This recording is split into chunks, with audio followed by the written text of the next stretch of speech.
долгогодишни затворски казни за криминалците во затвори од затворен тип и враќање на украденото за да не градат имидж на доблесни граѓани да ги исмеваат сите останати од безбедна дистанца, побара председател Стево Пендаровски од собраниската говорница. По редовното годишно обраќање пред пратениците, тој укажа дека нема правда без актуелни политичари во затвор, но дека истото треба да важи и за луѓе од правосудството. Сите наши напори ќе паднат во вода ако надлежните правосудни органи се спогодуваат со ликови за кои целата јавност знае дека со пари од народот ги имаат обезбедено и своите се уште неродени деца и внуци.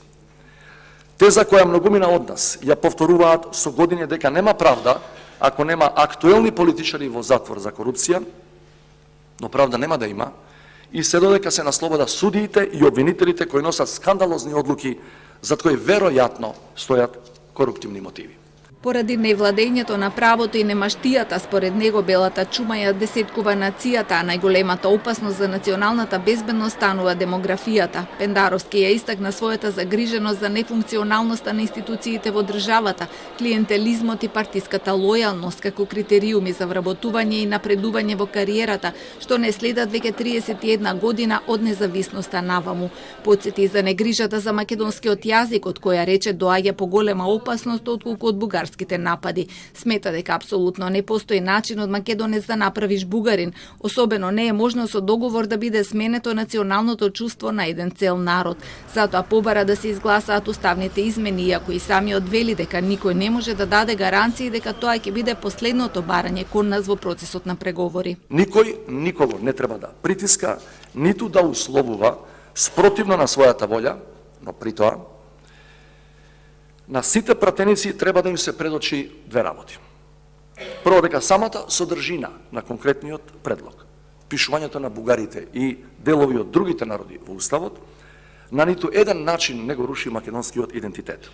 И второ, тие што се денес против, ако навистина веруваат дека Европската Унија е нашата стратешка цел, нашата стратешка константа од 91-та до денес, и ако се денес против, како ќе гласаат за оваа уставна промена која ќе бидат на власт? За отворањето на бугарските клубови рече дека е временски темпирана и организирана активност која не придонесува кон градењето на доверба. Клубови рече може да отвораат каде сакаат и колку сакаат, но со почитување на македонските закони. Побара од владата да направи чекор кон обединување, да ги вклучи опозицијата и граѓанските организации во процесот на преговори за ЕУ, затоа што, како што рече, тие сигурно ќе го надминат мандатот на една влада, а ако не се собере целиот експертски потенцијал на едно место, ќе траат подолго. Порача и дека Европа не смее да дозволи Западен Балкан да го држи во фокусот само кога има војни или мигрантски кризи, затоа што поддршката за Унијата меѓу граѓаните драматично опаѓа, а се наоѓаме во критична точка и ова е последната шанса да се сочува мнозинската поддршка.